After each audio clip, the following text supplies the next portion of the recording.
Mavis, the quarry diesel, had been doing odd jobs around the railway. She was delighted to get out of the quarry and loved exploring new places. One morning, the Fat Controller came to see her. I need you to take a delivery of fuel to the scrapyard. The other engines are busy, and it's not a job they particularly enjoy. Oh, I don't mind. Is there anything you want me to do afterwards? Just some shunting. I knew I could rely on you. She was soon happily trundling along the line. But her mood soon changed when she arrived. Large piles of scrap lay everywhere, and the air grew cold. A diesel sat waiting for her. "Hello," chirped Mavis. "I've brought your—" "About time you showed up," growled the diesel. Mavis was standing no nonsense. "Excuse me, I'm right on time." "Are you calling me a liar?"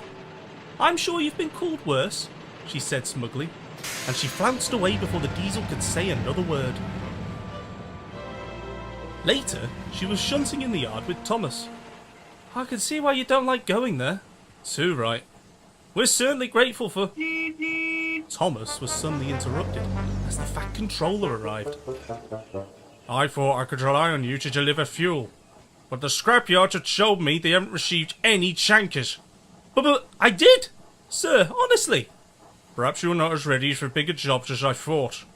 You will return to the quarry until I can trust you again." With that, Mavis rolled sadly away. The next day, Thomas was telling Gordon all about Mavis. "I'm worried," he said. "This isn't like her." "Ah, she's only a small engine. She should stay out of the way." "You've made mistakes too," said Thomas crossly. "Anyway, I've spoken to Driver, and we've got a plan."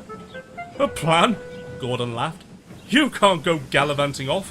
The yard needs sorting." "Well," said Thomas, "do you remember that alliance we had? Well, let's just say I owe you one." "What?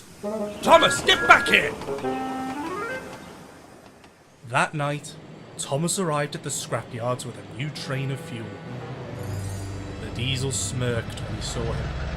Well, well, well. Fuel and another steamer for the scrap heap. You'll look right at home here." But Thomas just smiled. "Have a good evening," and he puffed away. "I'll have a better one than you." He took the trucks to an old siding at the back of the yard. Next to them were the trucks that Mavis had brought. "This is too easy. If I can get one engine into trouble, I can do it again." "I beg your pardon." The diesel froze. Standing in the brake van was the Fat Controller. "Explain yourself, now." The diesel didn't say a word. He just stared at his buffers. "Very well. Return to your shed. I shall deal with you later."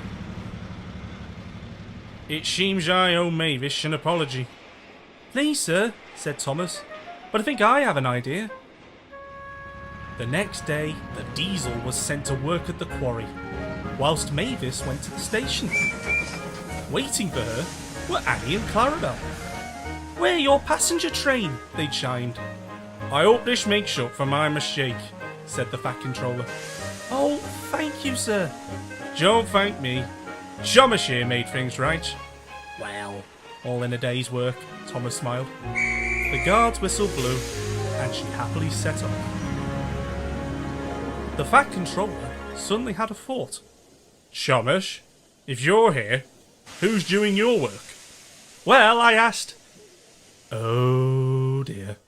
"I know a song that will get on your nerves, get on your nerves, get on your nerves. I know a song that will get on your nerves, and this is how it goes. Thomas!